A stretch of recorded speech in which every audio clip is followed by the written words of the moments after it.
Okay, good afternoon. Thank you for joining us today for our Money Counts webinar. My name is Allie Smith. I'm a specialist here at Penn State's Sokolov-Miller Family Financial and Life Skills Center. I head the one-on-one financial coaching program here at the center, and I also host this regular webinar series.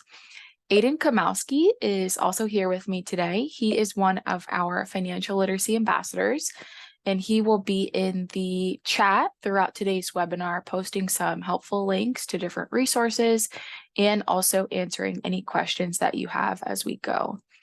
Throughout the webinar, feel free to ask questions via the chat or also the Q&A.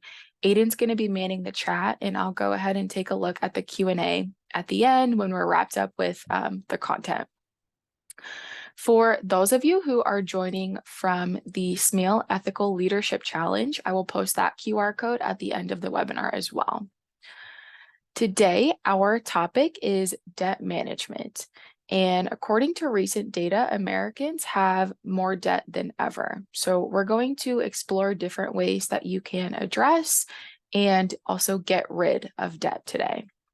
Before we dive in, I have a poll. I would love to know who is in our audience, where everyone is tuning in from. I'm going to launch that out right now. So I'm just wondering, what is your affiliation with Penn State?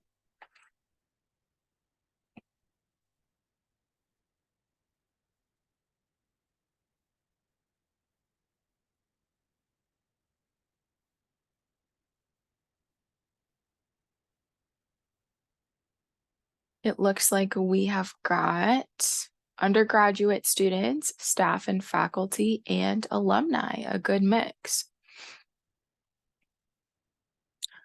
Welcome, everyone.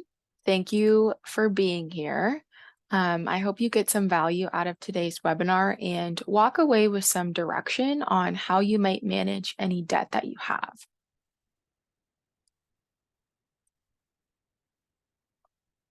Our goal here at the center is to help you understand and take control of your finances, or to really empower you to be financially well. Financial wellness is not determined by your income, your net worth, or your credit score. These factors can definitely play a role, but there are plenty of folks out there who make larger incomes that are struggling financially. According to the Consumer Finance Protection Bureau, financial wellness is this. In the present, it's having control over your day-to-day or month-to-month finances. So generally making good choices around your finances and not living paycheck to paycheck. It's also having the freedom to make everyday choices to help you enjoy life, whether that is traveling, having the freedom to get a Starbucks once in a while and not have to worry about it too much, that kind of thing. In the future, financial wellness looks like having the capacity to absorb financial shock, probably in the form of an emergency fund, which we'll touch on briefly today, and also being on track to meet your financial goals. So whether that is retiring, buying a home, starting a family, traveling, financial wellness will really empower you to meet those goals, whatever they are. From my experience in working with lots of different folks through our one-on-one coaching program, being financially well seems to give people, outside of these things that are cited by the Consumer Finance Protection Bureau, these are some things I've noticed. Financial wellness seems to give people less stress in their lives. Feeling beat down by money or overwhelmed by your financial situation can cause a lot of stress. So having your finances in good order can definitely help to alleviate that. Life is stressful enough without money adding on to that. Being financially well also gives people the ability to make decisions that serve them.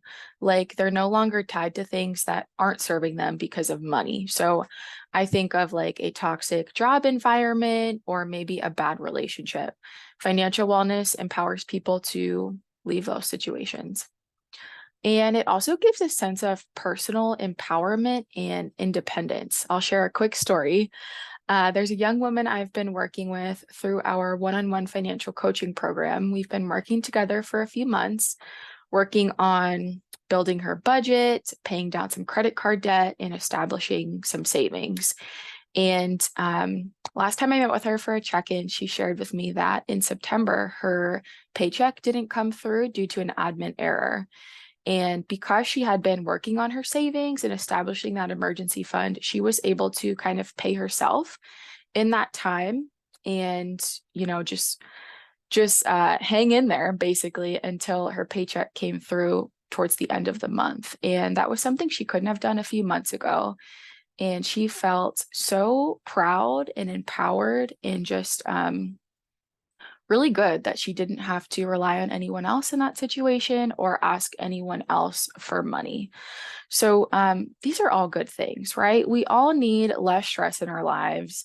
We all need the ability to make decisions that serve us. And I think empowerment and independence is a good thing for us all too. So I'm here to tell you that financial wellness can give you these things. And these are things that I personally want for everyone. It's why I do this work. So no matter if you make $40,000 a year or $200,000 a year, financial wellness is important. Like I said, there are plenty of folks who make larger incomes who struggle financially. And on the flip side, there are also people who make modest incomes who are financially well. At the center, we approach financial wellness within this ladder framework. I keep sharing this example in these webinars, but I think it's a really good one. I might have to stop saying this soon.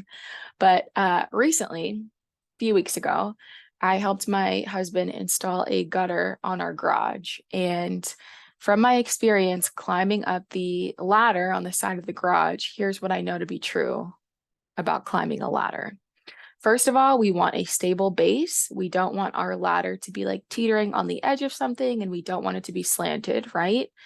We've also got to take our steps on a ladder one rung at a time. We can't just jump to the top and expect that to go well. Our financial wellness ladder is the same concept. Our budget is our stable base and foundation in financial literacy. And from there, we can climb up one rung at a time as we achieve our different financial goals. A budget really provides structure around your money and can help you tangibly achieve your financial goals. Once you've got a solid budget, creating an emergency fund is a good next step. An emergency fund should be at least 3 months of your expenses. The third step on our financial wellness ladder, and this is going to be what we talk about today, is considering or even conquering your debt. You may have debt from student loans, a vehicle, a mortgage, a credit card, or something else. Banks, credit card companies, the government, and even our friends expect that we repay them all the money they've loaned us. And while our friends might be a little more forgiving if we don't pay them back right away, banks, credit card companies, and the government, not so much. That said, it's important that if you owe money to someone, you also have a debt repayment strategy. This means that you know how much you owe, who you owe it to, how much it's costing you in interest, all of your options for repayment, and that your budget accounts for those debt payments. When we fail to repay our debt on time according to the agreement that's been established, our financial reputation can take a hit. This means that our credit score will drop, which can make it difficult to borrow money in the future, find housing, or even get a job, especially if you are planning or do work in the financial sector. Before we dive into the nitty-gritty of debt management here, I just want to take a moment to acknowledge the toll that having debt can take on one's mental health. According to a recent survey from Forbes, 54% of respondents shared that they often feel stressed by their debt circumstances. Another 32% said that they sometimes feel stressed because of their debt. So that's the majority there, feeling often or sometimes stressed because of debt.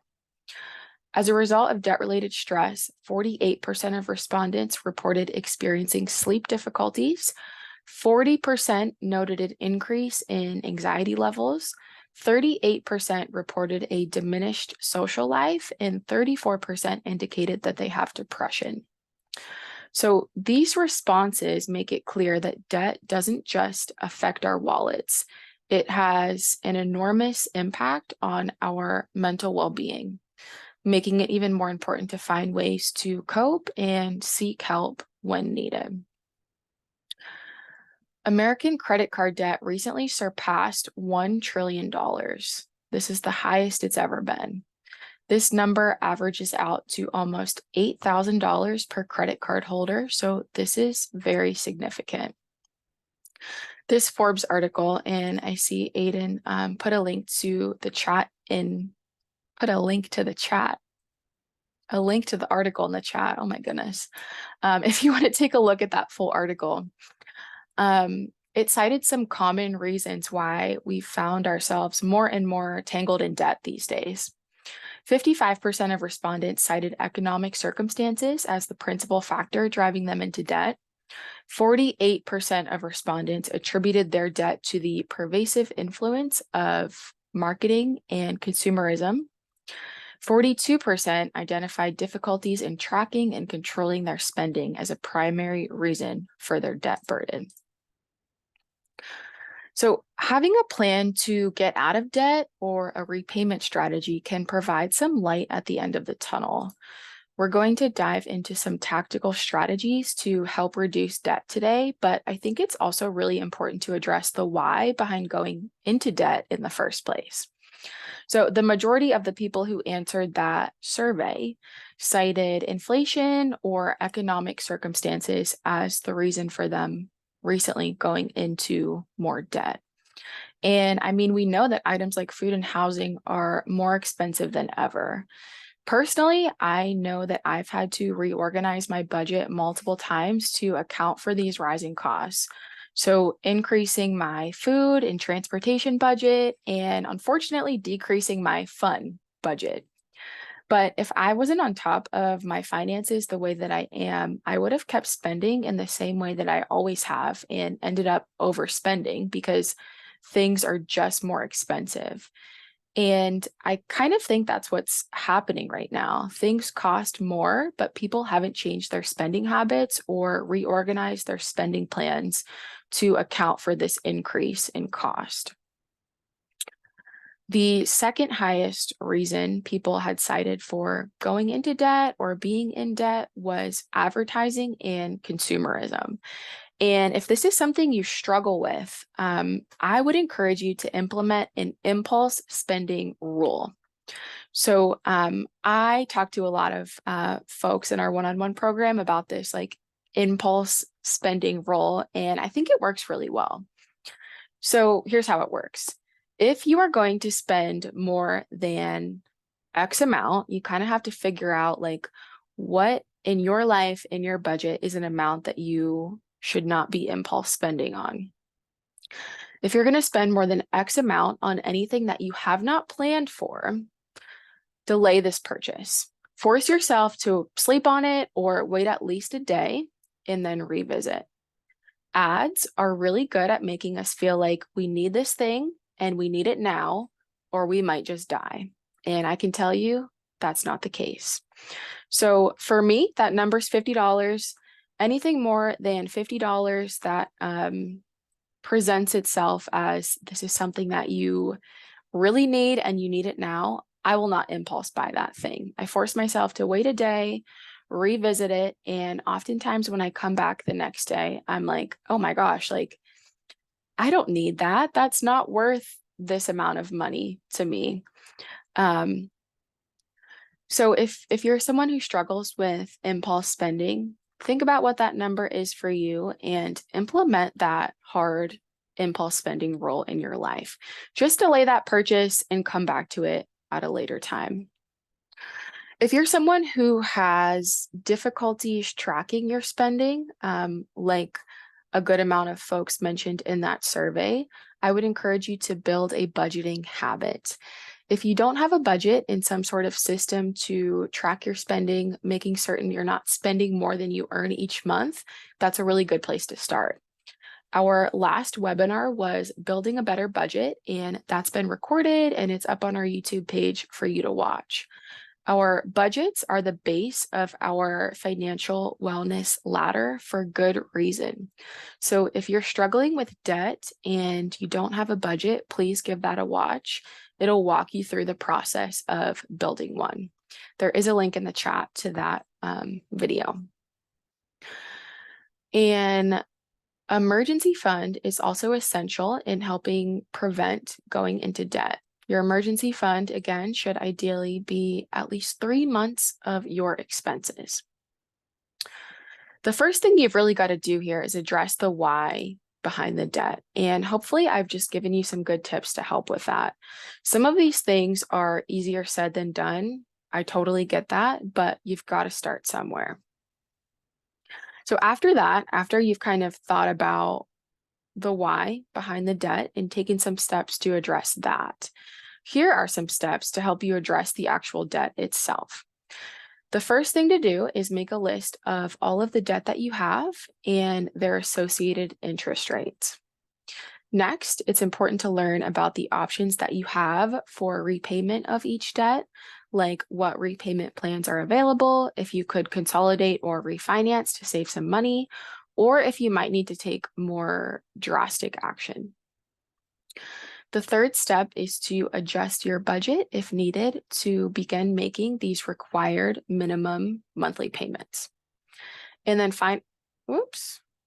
finally, with any extra money that you have, you'll want to prioritize any variable or high interest debts first. We are going to unpack and walk through each of these steps in detail. So the very first thing you've got to do here is to get organized. When someone schedules a debt management financial coaching appointment with me, the first thing that we do together is we sit down and we put it all out on paper or an Excel sheet, but same concept, right? And this can actually be kind of tough if it's something that's been ignored for some time. But facing it is the first thing that needs to be done. So here's some important information to capture. The creditor or who the debt is from, the loan type, is it a credit card or is it an installment loan like a mortgage or a car payment or a student loan? What's the interest rate? Is it variable or fixed? Is there any sort of prepayment penalty? So this means, will you get penalized for paying it off early? With most debts, the answer is no, but that's definitely something that you want to figure out. The amount that you owe in total for each debt, your minimum monthly payment, and the due date each month if you want to include that. I would encourage you to make an Excel sheet with this information, or if you're not an Excel person, maybe you just use like a notebook or a journal and write all of this down. This may be a tough thing to do, but you can't really tackle the unknown. So this is an important step in the process, is coming to terms with it and getting it all out there. If you aren't sure how to track it all down, your credit report will provide a snapshot of all the debts out there in your name. Your credit report contains the information that makes up your credit score. Your credit report will show you a history of your debt, how much has been repaid, and how much is still outstanding or due, along with some other personal information like previous home addresses, any lawsuits you've been part of, potentially some employment information, and bankruptcy information. There are 3 credit reporting agencies that collect and report this information on consumers. They are Experian, Equifax, and TransUnion. You can pull your credit report from any of these 3 sources. You are actually entitled to 1 free copy of your credit report from each credit reporting agency each year. So you can actually get 3 free copies of your credit report each year. If you go to annualcreditreport.com, you can pull a report from whichever agency you choose. As you work to pay down debt, it's a good idea to pull a credit report to make sure the information that you have on your debt is accurate, and also the information on your credit report is accurate. If there's a mistake on your credit report, you can fix it by reaching out to that specific credit reporting agency. And once they fix that mistake, that should roll over to the other two credit bureaus. So let's get into some of the options for debt management here. There are different options for different situations depending on your level of debt. Options include consolidation, negotiation, repayment plans, settlement, and bankruptcy. Debt settlement and bankruptcy will have a negative impact on your credit score, and that will stay with you on your credit report for about 7 to 10 years. Debt consolidation combines all of your debts into one payment. So instead of making many small payments, you would just make one large payment. You could consolidate debt using a personal loan, a personal line of credit, a home equity loan, or a home equity line of credit. Federal student loans can also be consolidated, taking many federal student loans and creating one new consolidation loan. And that will still be in the federal system. If you consolidate your federal loans, your new interest rate will be the average of your old rates. Debt refinancing also kind of falls into this category. Folks often refinance their private student loans or their mortgages to get better interest rates, which will allow them to pay the loans off more quickly and with less interest. Next up the line, we have debt negotiation. This is when you reach out to lenders to negotiate on your own behalf. You might do this if you're in a situation where you cannot make full payments on the bills that you owe. Your creditors may be willing to work with you to find a solution that will work for both of you. They would rather get some money than none. If you take this route, the first thing you'd want to do is get organized and figure out what you can afford to pay towards each debt before you call each creditor. Then you'll want to call and explain why you can't afford your regular payments and let them know what you can pay. Ask if it's possible to change the terms of your repayment to an amount that you can afford.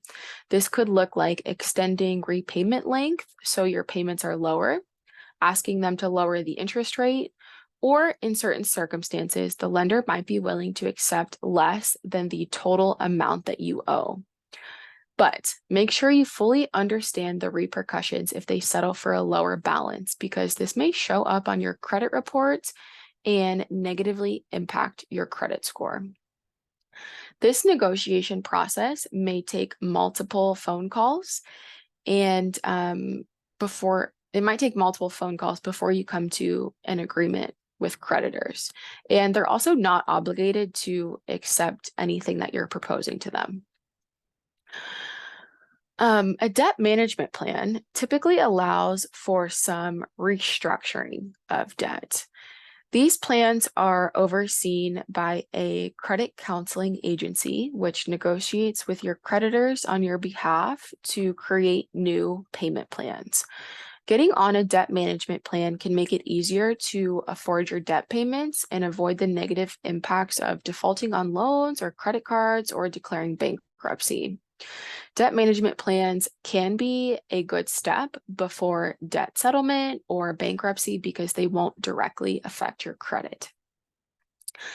You might also enter a repayment plan if you are delinquent on balances on certain accounts, or if you're in collections.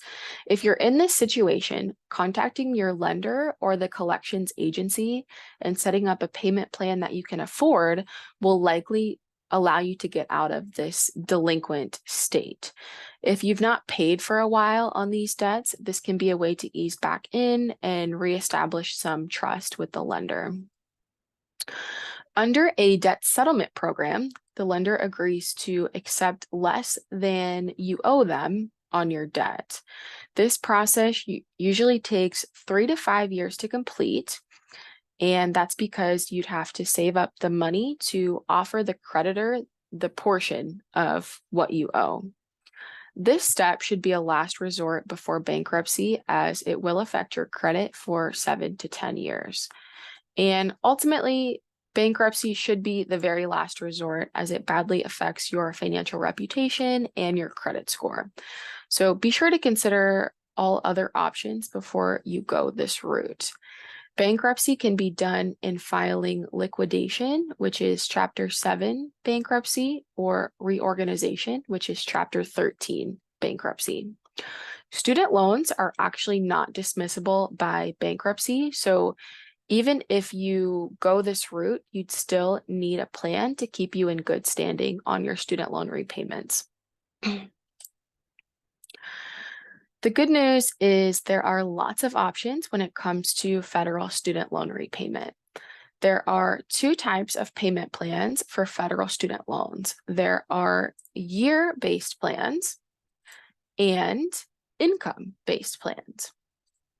Under the year-based plans, you'll pay off your loans in a set number of years. The standard plan is what everyone is automatically placed into if they don't make a decision for their repayment plan. Under this plan, you'll pay your loans over the course of 10 years with equal monthly payments each month. Under the graduated plan, you'll also pay loans off in 10 years, but you'll start with a lower payment and gradually proceed to a higher payment. They'll increase your payment every 2 years over the course of those 10 years. And the kind of expectation with this plan is that you won't make as much directly after graduation as you will when you're a little bit further into your career.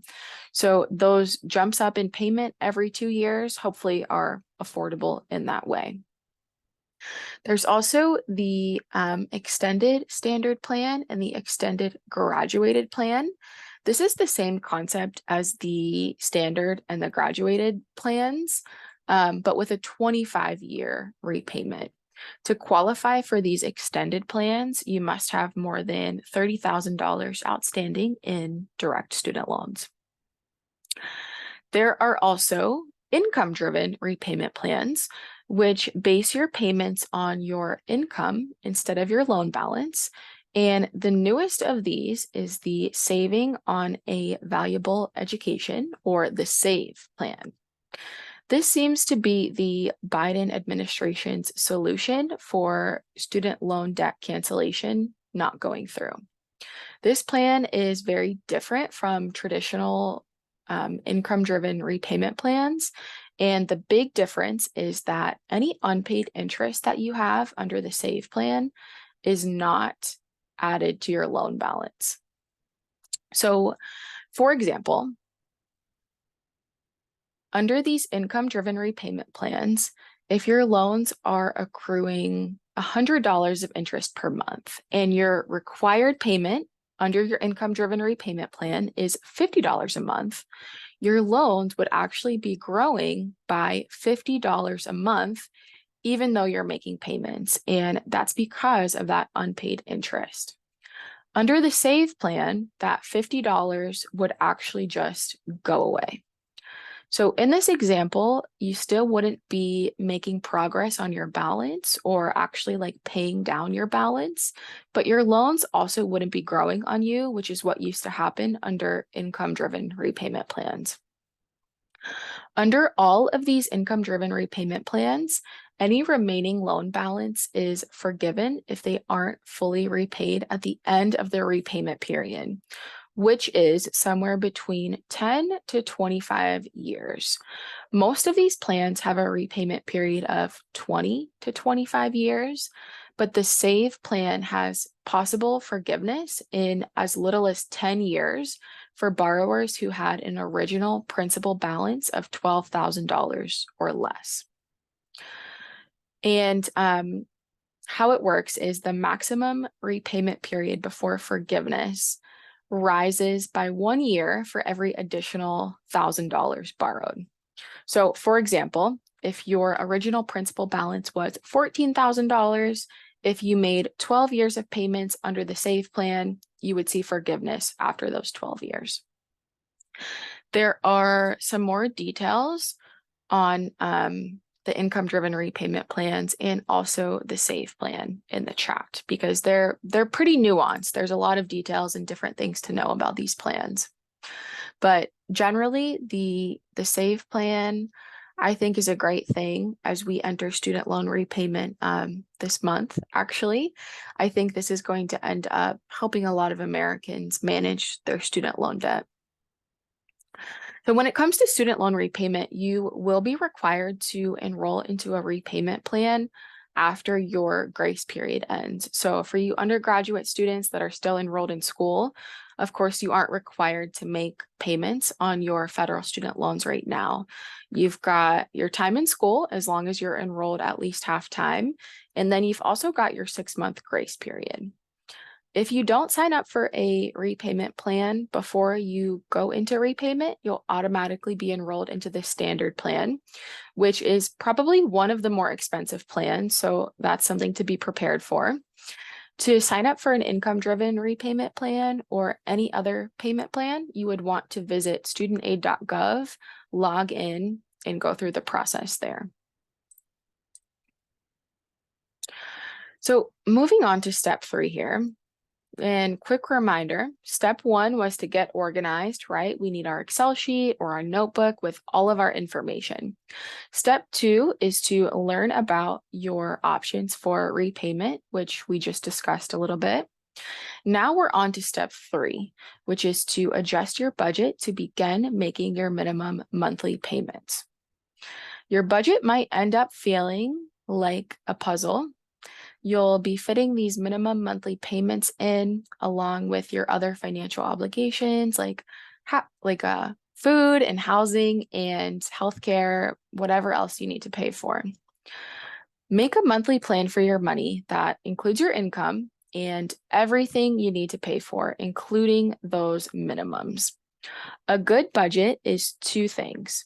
It is the plan, and it's also a tool to help you track your spending to achieve the plan that you've set for yourself. If you've got one or the other, if you've got a plan with no way to stick to the plan, or if you're just tracking your spending without a plan, that's really not, that's not a good budget. Those 2 things have to come together. So you need a plan and you need some help achieving your plan. We have a wonderful Excel budget template from the center. We'll put a link in the chat here for that.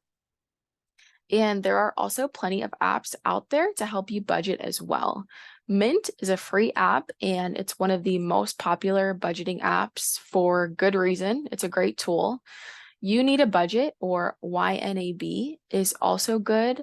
And it is a paid app, but you can get a year for free if you sign up with your Penn State email.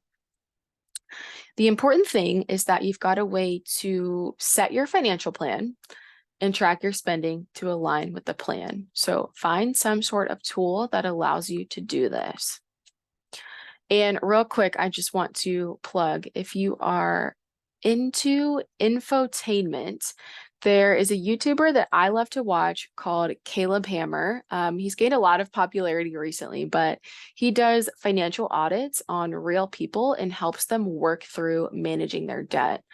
Oftentimes, this comes with a strict budget and a plan to aggressively pay off the debt to avoid paying lots of interest and getting out of it as quickly as possible.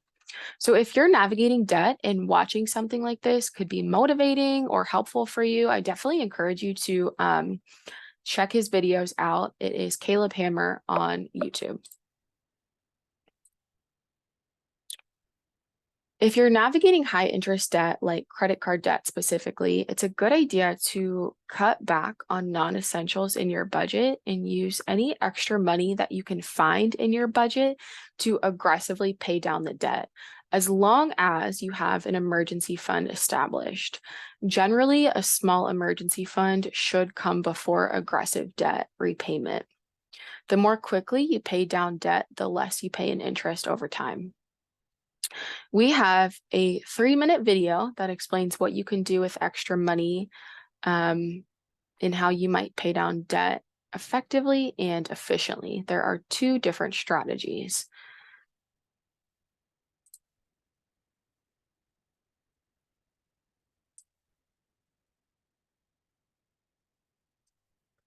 Can you guys hear that?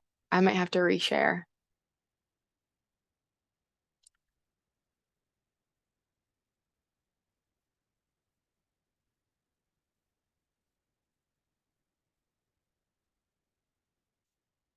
Can we hear that okay? Someone let me know in the chat. No, we No can't. sound. Okay. Let me fix that.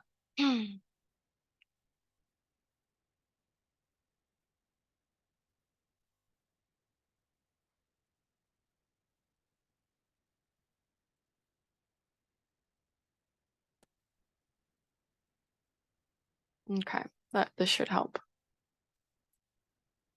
Credit card debt. So We let's can get hear it started. now. While there are many ways you can attack your debt, there are 2 schools of thought in particular that we'll discuss here. The first is commonly referred to as the snowball method. It's when you pay off your debts by balance, the lowest first. Another tried and true method is to pay your debts according to their interest rates, starting with the highest rates first. For this discussion, let's call it the high rate method. So how do these strategies actually work? Let's start with the snowball method. First, make a list of all of your credit card balances from lowest amount to highest. If 2 balances are similar, prioritize the card with the higher interest rate. When you pay your monthly bills, make the minimum payment due for all of your debts. Then take any additional money you have available and put it toward the debt with the smallest balance. Do this each month until you've paid off your smallest debt. When you pay it off, don't use that account again until your debt is cleared up. Whether you hide the card in a drawer, freeze the card in a block of ice, or close the account, the point is to stop increasing your debt. The next step is to take the money you are paying toward that bill and apply it to the next smallest balance on your list. And as you continue moving down your list, the amount you're able to pay to each balance continues to grow and grow, creating, wait for it, a snowball effect. You might be amazed how quickly that can happen. Now let's talk about the high rate method. Again, make a list of all your debts, but instead arrange them according to their interest rates, with the highest interest rate first. Using this method, you'll also pay the minimum amount due across the board. Then, you'd focus on sending as much as you can afford to the account with the highest interest rate. Keep doing that until it's paid off. Once your balance is 0, concentrate on the card with the next highest rate on your list, and so on. Either of these methods can be a great way to get yourself out of debt, and while both methods have their supporters, it's really up to you to decide what works best. Supporters of the snowball method say that you'll feel a boost each time you pay off an account, and those small victories keep you motivated to reach your goal.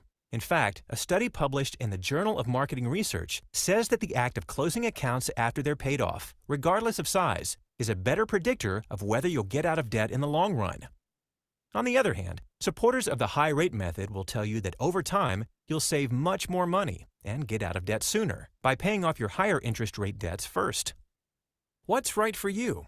Well, it's a personal choice, but if you want to get out of debt paying as little as possible, it's probably a savvier decision to use the high rate method, because you'll get rid of your most expensive debt sooner and pay less over the long run. But if you're the type of person who has trouble sticking to a plan, or if you need constant motivation, then the snowball method might be a better fit for you.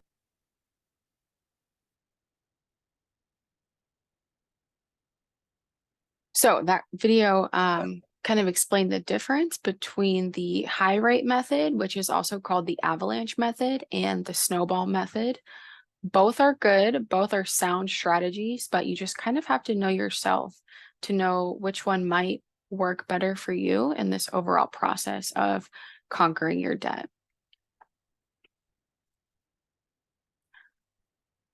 So I know that was a lot of information, but we are here to help. All of our services are available to Penn State students, and some of our services are available to staff and faculty and the larger Penn State community. Our goal here is to really help you understand and take control of your finances through all of these programs. We offer one-on-one financial coaching appointments. I actually head those appointments in the center. Students can schedule those through Starfish. We also do meet with alumni. Alumni can email us at finlit@psu.edu to schedule an appointment.